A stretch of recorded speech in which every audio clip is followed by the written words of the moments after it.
like, because you got kids now, do you ever, your kids look at your set, do you feel some type of way, or do you regret it, or do you like, that was a part of my life? I don't, because of what I turned that into. You know what I'm saying? Like I said, I denied being on that album 3 times. Mm-hmm.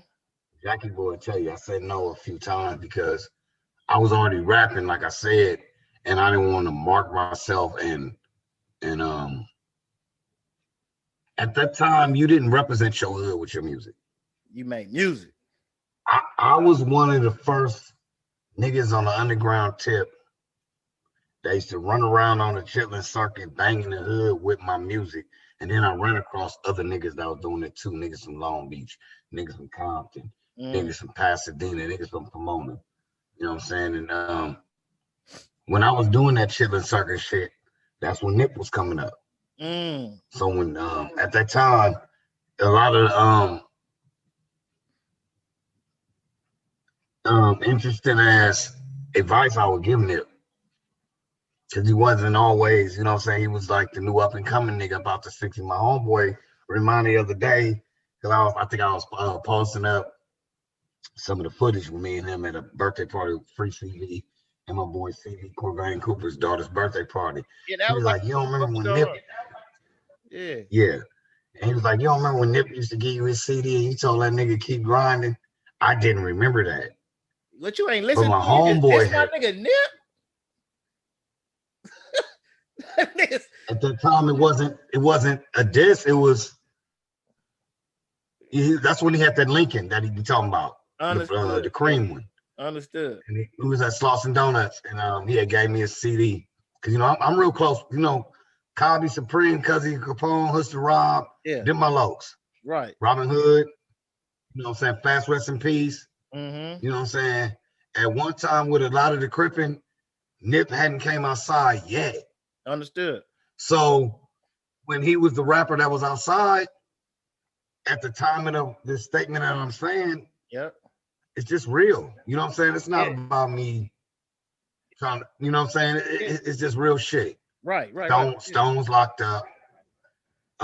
This was before any of those mixtapes. Bullets Ain't Got No Name hadn't came out or none of that yet. We were still doing public access shows. Damn. Mm-hmm. So it wasn't the story I'm telling you is not a story of Nipsey. It's a story of a young rider that came up out the South Central thing that ended up becoming Nipsey. Becomes Thundercat turned into Nipsey. He wasn't even Thundercat yet. He had the flat top still. It was him and Rim Park. You know what I'm saying?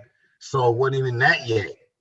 You know what I'm saying? So it's not about me trying to find a crack in somebody's crippin' or glitching somebody's matrix, but it's a pecking order on this West Coast shit and on the South Central shit. Mm-hmm. Tylo, you know what I'm saying, was the nigga on the 60 Crip rap shit. And he ended up doing 12 years. Tiny Amp, right? Yes, that's my friend. Shout out Tiny Amp. Yes. I know of him. Mm-hmm. So when you look at the interviews and he say what he say with the passion he say, it's the truth. You know what I'm saying? And we proud and we honored. You know what I'm saying? Because every underground rapper in the history of every hood would love to have did it like Nip did it. This is true. Well, I think Nip would tell y'all. Bloods or Crips. I don't care what nobody say.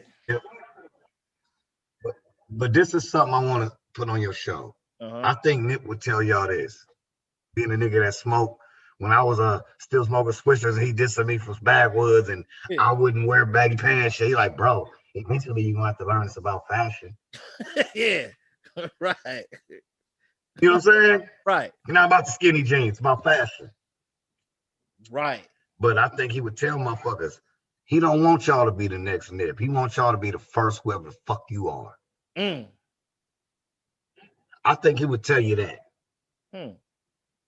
Be the first John, Susie, Kimmy, Jalen, Kobe, whatever fuck your Alizé, whatever fuck your mama named you, be the first that, not the next nobody else. Nigga said, because that's what he broke his neck to be. Snoop wanted him to be Little Snoop, and he put him on the We Are the World, and Lil Snoop is Wiz Khalifa.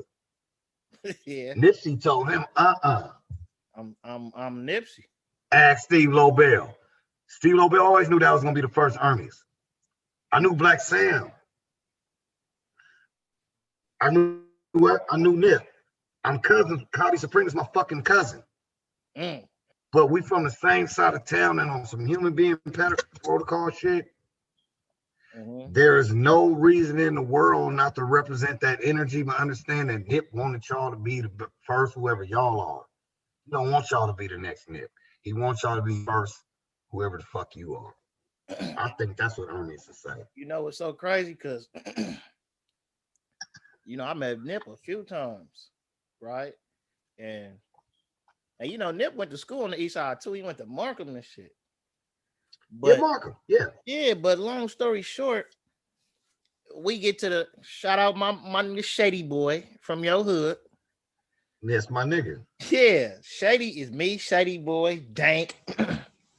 Few of the other homies, right? Nigga, this years ago.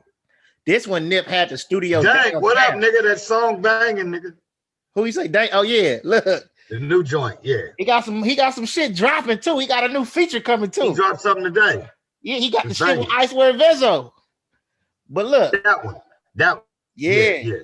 This, look, so this, I met Nip through Shady Boy, right? But exactly. We at the studio, and I come to the studio, I had some beats, but I remember Nip, he was writing and recording a song for Power 106. It was maybe like a drop or maybe like a theme or anthem for like the Lakers or something. And we was there for a minute. I'm like, LA Lakers. Man, Ben. And I'm like, damn, this nigga Nip, he was writing the song for a long time when we was there, right? He was taking a long time. So we end up leaving. I see the nigga at Undefeated getting some shoes. This one, remember he had that little silver Benz, the little bitty coupe? I remember that little silver Benz. He had like some silver Benz, like a little coupe or something. Because I remember he had champagne that. color. There's a little champagne color joint. Yeah. And this nigga, man, this nigga hops out at Undefeated. This nigga got on khaki shorts, house shoes, and a t-shirt. And a nigga, you can hear he walking the store with his slides on and shit, right? This is how I knew. This is something so small. I knew this nigga Nick was solid. Because the first time we went to the studio, he like, I'm still writing, but here, give me your number. We gonna link up on some other shit. So I hit him one night and I was on my way to the studio, but he forgot to call me back. But I called him and he like, my bad, bro. I had to go pick up a check in Glendale, somewhere he had to go do. So that day passed. I see this. Then after that, I see me Undefeated. So that nigga like, I'm like, what up, nigga? He like, what's up, bro? He looking, I'm like, yeah, man, Shady Boy. And then the last, he like, oh, hell yeah. He like, yeah, nigga. He like, this is what he said. I didn't even ask him. He stopped. Ktoe, he like, you got my number? I'm like, yeah, you got the same number still. He like, no, nigga, take my new number there. I got a new number. Yeah. This a nigga, we ain't grew up together. And at that time, he had his notoriety and everything. He had been came off the song with Gang. He been came off the song with Lloyd and all of the above. This is after, And that's what I'm saying. That's what I'm saying. Motherfucker kept it hiding when nobody was looking. When nobody was looking, Ktoe, the same shit you doing right now. The same thing you doing right now, the same shit that nigga did. When ain't nobody looking, Ktoe came on here and showed me love. This nigga don't got to. Ktoe got his own show that he doing. Ktoe got his own show that he doing. He a platinum artist that he doing with other platinum artists that got much more notoriety than me. You feel what I'm saying? But with that being said, a person like you, and let's say you get to, or just even on Nip's stature, do you lead a hood at a certain point?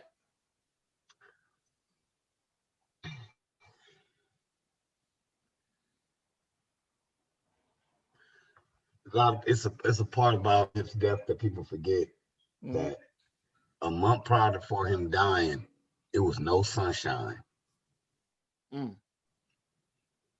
He was outside because it was finally the sun out. It was a Sunday. It was one of them days. He a California kid. He came outside and it was one of them days. So you get people to say, he ain't supposed to be up there, wooty wooty. That man was at work, at his job. Place of business. Something happened. Something happened. So you come in hindsight of what you asked me? Of course not. No. Mm. Mm. I'm never going to do none of that because what happened with our brother was a situation. It wasn't the way of life. It was something happened. And that's just how you see it. And when you love this city and you love this lifestyle and you love this love so much, I honestly don't think he would have had it no other way. Mm. If you could wake him up and ask him how he wanted to pass, You would say that's what he I would. think he'd have still did it in front of his own shop. Mm. But I don't want to disrespect Black Sam and the family. So I don't mind. You don't have to edit this out. I don't mind this coming out. Mm-hmm. But it means no disrespect. But the vibe and the essence of what he was might sound cliche, Mm-hmm. but I don't think he'd have wanted it no other way. Mm. That's deep. That's some deep shit, Kato. And it's crazy to say, you know, because that the first song I heard, the biggest one that got it popping, because we all know about the Bullets Ain't Got No Name series and everything, and Slauson Boys and all of that.